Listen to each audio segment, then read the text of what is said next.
नमस्कार दोस्तों, स्वागत है आपका आज के मुख्य समाचार में, जिसमें सबसे पहली और बड़ी खबर में आपको बताएंगे कि राज्यसभा में कांग्रेस का सरकार पर हमला। कहा इस कार्यकाल में ना आमदनी बढ़ी ना मजदूरी, बल्कि अमीर और अधिक अमीर हो गए। दूसरी खबर में आपको बताएंगे कि मिशन गुजरात में जुटे कांग्रेसी न्याय यात्रा से 6 जिलों की 52 सीटों को साधेंगे राहुल गांधी और प्रियंका गांधी। खबर में आगे ये भी जिक्र होगा कि अनुराग ठाकुर के राहुल गांधी पर जातिगत टिप्पणी को लेकर सुप्रीम कोर्ट के वकीलों ने राष्ट्रपति को लिख दिया है पत्र। आगे खबर में आपको बताएंगे कि एनसीईआरटी की किताबों से संविधान के प्रियम्बल को हटाने पर भड़के खड़गे, बीजेपी और आरएसएस पर लगाया आरोप, मोदी सरकार को दे डाली चेतावनी। और खबर में आगे जिक्र होगा कि ये विनेश का नहीं देश का अपमान है, फोगाट को अयोग्य घोषित करने पर संजय सिंह ने की ओलंपिक बहिष्कार करने की अपील। दोस्तों, इसी प्रकार की तमाम बड़ी खबरें आपके लिए लेके आए हैं, लेकिन उससे पहले अगर आप भी ऐसा मानते हैं कि विनेश फोगाट को अयोग्य करना विनेश का नहीं बल्कि देश का अपमान है और ऐसे में सख्त कदम उठाए जाने चाहिए, तो वीडियो कीजिए लाइक और चैनल को सब्सक्राइब करके बेल आइकन दबाकर कमेंट में लिखे जय हिंद। रुक करते हैं सबसे पहले और बड़ी खबर की तरफ। राज्यसभा में कांग्रेस का सरकार पर हमला। कहा इस कार्यकाल में ना आमदनी बढ़ी ना मजदूरी, बल्कि अमीर और अधिक अमीर हुआ। जी हां दोस्तों, मोदी सरकार पर बजट में निम्न और मध्यम वर्ग की पूरी तरह उपेक्षा करने का आरोप लगाते हुए कांग्रेस ने बुधवार को राज्यसभा में कहा कि उसके कार्यकाल में ना तो आमदनी बढ़ी और ना ही मजदूरी बढ़ी, बल्कि केवल अमीर लोग ही और अधिक अमीर होते गए। उच्च सदन में विनियोग विधेयक 2024 और जम्मू कश्मीर विनियोग विधेयक 2024 पर चर्चा की शुरुआत करते हुए कांग्रेस के दिग्विजय सिंह ने कहा कि इस बजट में संविधान का उल्लंघन हुआ है और उन्होंने दावा किया कि इस सरकार के कार्यकाल में अमीर वर्ग और अधिक अमीर हुआ, जबकि गरीब वर्ग और अधिक गरीब हुआ है। उन्होंने कहा कि देश के 1% लोग के पास 40% संपत्ति और 24% आमदनी पहुंच गई है और उन्होंने कहा कि ये समानता के अधिकार का उल्लंघन है।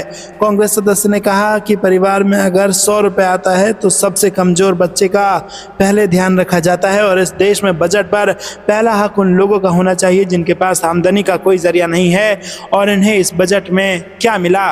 उन्होंने कहा कि आज देश के करीब 25% लोग संसाधन विहीन हैं और हम वैश्विक भूख सूचकांक में 125 देशों में 111वें स्थान पर हैं। जहां दोस्तों, सिंह के अनुसार आर्थिक सर्वे में कहा गया है कि करीब 24 करोड़ लोग गरीबी रेखा से बाहर चलेगा, लेकिन व्यक्ति के परिवार की आय में वृद्धि होने के कारण ये लोग गरीबी रेखा से बाहर आए हैं। उन्होंने कहा यह कथन विरोधाभासी है। रुक करते हैं अगली ब्रेकिंग न्यूज की तरफ। मिशन गुजरात में जुटे कांग्रेसी न्याय यात्रा से 6 जिलों की 52 सीटों को साधेंगे राहुल गांधी और प्रियंका गांधी। जी हां दोस्तों, गुजरात में विधानसभा चुनाव के लिए अभी 3 साल से भी ज्यादा का वक्त बचा है, लेकिन भाजपा के इस मजबूत किले को ध्वस्त करने के लिए कांग्रेस ने मिशन गुजरात पर काम करना शुरू कर दिया है। कांग्रेस सबसे पहले उन जिलों को फोकस कर रही है जहां पर सीटों के मामले में उसकी स्थिति शून्य है और इसी रणनीति के तहत पार्टी ने गुजरात के 6 जिलों से न्याय यात्रा निकालने का फैसला किया है। ये यात्रा उन जिलों से निकाली जाएगी जहां हाल के दिनों में प्रशासनिक विफलता की वजह से हादसे हुए और सैकड़ों लोग मारे गए। कांग्रेस की इस न्याय यात्रा में राहुल गांधी, मल्लिकार्जुन खड़गे और प्रियंका गांधी भी शामिल करने का प्लान है। दोस्तों, भारत छोड़ो की बरसी पर शुरू हो रही यात्रा करीब 300 किलोमीटर की होगी और यात्रा मोरबी से शुरू होकर गांधीनगर तक जाएगी और कांग्रेस के मुताबिक मोरबी के बाद यात्रा टंकारा, राजकोट, चोटीला, सुरेंद्रनगर, विरामगाम, सन्नाद और अहमदाबाद होते हुए गांधीनगर जाएगी। रुक करते हैं अगली ब्रेकिंग न्यूज की तरफ। अनुराग ठाकुर के राहुल गांधी पर जातिगत टिप्पणी को लेकर सुप्रीम कोर्ट के वकीलों ने राष्ट्रपति को लिखा पत्र। जी हां दोस्तों, सुप्रीम कोर्ट के वकीलों ने बीजेपी के वरिष्ठ नेता व पूर्व केंद्रीय मंत्री अनुराग ठाकुर द्वारा कांग्रेस नेता राहुल गांधी पर जातिगत टिप्पणी को राष्ट्रपति को पत्र लिखा है। पत्र में कहा गया है कि भारतीय राजनीति में जातिवाद एक कैंसर की तरह है और ये रोग राजनीति व्यवस्था को इस कदर जकड़ चुका है कि विकास को प्रोत्साहित करने वाले कारक ढहने पर बाध्य हो चुके हैं। यह पत्र सुप्रीम कोर्ट के वकील की तरफ से भेजा गया है। बता दें कि बीते दिनों लोकसभा में राहुल गांधी ने जातिगत जनगणना कराए जाने की मांग की थी और उन्होंने इस बात पर जोर दिया था कि अगर हम देश में जातिगत तरीके लोगों की आर्थिक स्थिति का पता लगाना चाहते हैं तो इसके लिए हमें जातिगत जनगणना करानी होगी। रुक करते हैं अगली ब्रेकिंग न्यूज की तरफ। एनसीईआरटी की किताबों से संविधान के प्रियम्बल को हटाने पर भड़का विपक्ष और खड़गे ने कहा। बीजेपी और आरएसएस पर लगाया आरोप और मोदी सरकार को दे दी चेतावनी। जी हाँ दोस्तों, यहाँ पर कांग्रेस अध्यक्ष और राज्यसभा में नेता प्रतिपक्ष मल्लिकार्जुन खड़गे ने सदन में एनसीईआरटी की किताबों से संविधान की प्रस्तावना को हटाने पर सवाल उठाया और उन्होंने प्रधानमंत्री मोदी और उनकी सरकार को चेतावनी दी और कहा कि भाजपा और आरएसएस अपनी सांप्रदायिक विचारधारा को देश पर थोपने के लिए पाठ्यक्रम के साथ छेड़छाड़ कर रहे हैं और इसे जनता स्वीकार नहीं करेगी। राज्यसभा में शून्यकाल के दौरान बोलने के लिए खड़े हुए नेता प्रतिपक्ष मल्लिकार्जुन खड़गे ने एनसीईआरटी से जुड़ा एक मुद्दा उठाया। उन्होंने कहा कि एनसीईआरटी की किताबों से संविधान के प्रियम्बल को हटाया गया है। किताबों में अब तक संविधान का प्रियम्बल छपता आया है। प्रियम्बल हमारे संविधान की आत्मा है और ये हमारे संविधान और लोकतंत्र के मूलभूत सिद्धांत न्याय, स्वतंत्रता, समानता और भाईचारे को दर्शाता है। खड़गे ने आगे कहा कि सभी इस बात से सहमत होंगे कि हमारे नागरिकों और भावी पीढ़ियों को स्वतंत्रता सेनानियों, संविधान निर्माताओं, संविधान के मूलभूत सिद्धांतों, मूल्यों और हमारे स्वतंत्रता संग्राम के नायकों के बारे में जानना ही चाहिए। बीजेपी सरकार ने पराजय के बाद पहले अंबेडकर जी, गांधी जी की प्रतिमा को हटाया, फिर संविधान से छेड़छाड़ की, लेकिन ऐसे बदलाव जनता स्वीकार नहीं करेगी।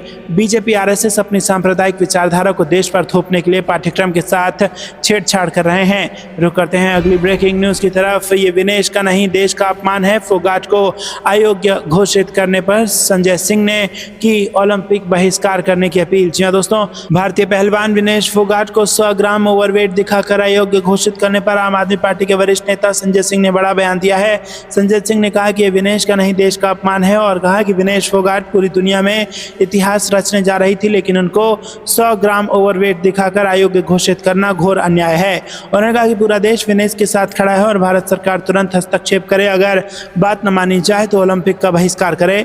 बता दें कि भारतीय पहलवान विनेश फोगाट ने पेरिस ओलंपिक 2024 के महिला फ्री स्टाइल 50 किलोग्राम सेमीफाइनल में क्यूबा की यूस्ट्रेलिस जुगमैन लोपेज को 5-0 से हराया था और इसके साथ ही वह फाइनल में पहुंच गई थी और उन्होंने फाइनल में पहुंचकर देश के लिए एक मेडल पक्का कर दिया था। लेकिन बुधवार को पूरे भारत को मायूसी करने वाली ये खबर आई। रुक करते हैं अगली ब्रेकिंग न्यूज की तरफ। अश्विनी चौबे ने चुनावी राजनीति से लिया संन्यास, भाजपा के कद्दावर नेता पर कसा तंज। जी हां दोस्तों, 3 दिवसीय नमन यात्रा पर बक्सर पहुंचे पूर्व केंद्रीय राज्य मंत्री अश्विनी चौबे ने कहा कि उन्होंने चुनावी राजनीति से खुद को अलग कर लिया है और उन्होंने कहा कि वैसे भी 70 साल की उम्र के बाद सभी को चुनावी राजनीति से अलग हो जाना चाहिए। जिला अतिथि गृह में पत्रकारों को संबोधित करते हुए उन्होंने पत्रकारों के एक सवाल का जवाब देते हुए स्थानीय सीटों से भाजपा के लोकसभा प्रत्याशी रहे मिथिलेश तिवारी पर तंज कसा। उन्होंने कहा कि सांसद तो एक ही होता है, कोई सड़क का सांसद थोड़े ना होता है। हम कह दें कि हम सड़क के प्रधानमंत्री हैं, सड़क के राष्ट्रपति हैं, तो ये ठीक नहीं है। गौरतलब है कि चुनाव हारने के बाद तिवारी खुद को सड़क का सांसद कहते हैं। रुक करते हैं अगली ब्रेकिंग न्यूज की तरफ, जहां पर आपको बता दें कि ये है बड़ी मिलीभगत। ओलंपिक से बाहर होने में सरकार और फेडरेशन की मिलीभगत है। विनेश के ससुर ने ब्रिजभूषण का नाम भी ले लिया। जी हाँ दोस्तों, बेहद बड़ी खबर आ रही है। भारतीय पहलवान विनेश फोगाट को पेरिस ओलंपिक्स में अयोग्य घोषित कर दिया गया है और फोगाट महिलाओं के 50 किलोग्राम कुश्ती इवेंट का फाइनल खेलने वाली थी, लेकिन उनका वजन तय मानकों से 100 ग्राम ज़्यादा पाया गया। इसके बाद विनेश फोगाट के ससुर राजपाल राठी ने भारत सरकार और रेसलिंग फेडरेशन ऑफ इंडिया पर आरोप लगाया। उन्होंने इसे एक षड्यंत्र बताया है और राठी ने इसमें भाजपा नेता और पूर्व सांसद ब्रिजभूषण शरण सिंह की मिलीभगत का भी आरोप लगाया है। राठी ने टीवी चैनल से कहा है कि विनेश के साथ राजनीतिक साजिश की जा रही है। 100 ग्राम वजन तो 10 मिनट में कम हो सकता है, ये एक षड्यंत्र है। उन्होंने कहा कि इसमें सरकार मिली हुई है और 100% इसमें ब्रिजभूषण शरण सिंह और WFI की भी मिलीभगत हुई होगी। उन्होंने आगे कहा कि बाल काटने से भी 100 ग्राम वजन कम हो जाता है। एंकर को पूछने पर राज्यपाल राठी ने सहमति जताई कि सपोर्ट टीम ने फोगाट की मदद नहीं की और उन्होंने कहा कि अगर 100 ग्राम वजन ज्यादा था तो बाल क्यों नहीं कटवाया गया। राठी ने बताया कि फोगाट को सपोर्ट करने के लिए जो लोग उनके साथ गए थे उन्हें भीतर नहीं जाने दिया गया और बकौल राठी विनेश ने कई बार कहा है कि उनके साथ साजिश की जा सकती है और अब वो साबित हो गया है। तो दोस्तों, यहाँ पर ये बात तो बिल्कुल सही है कि 100 ग्राम वजन तो बाल को काट कर भी कम किया जा सकता था। तो आखिरकार किसकी जिम्मेदारी थी समय पर ये स्टेप लेना और क्यों एक सपने को तोड़ दिया गया? क्या ये बहुत बड़ी साजिश है और क्या ये ब्रिजभूषण पर जो आरोप लगा है उसमें कुछ सच्चाई है? कमेंट में अपनी राय जरूर बताइए। वीडियो को लाइक नहीं किया तो लाइक जरूर कीजिए।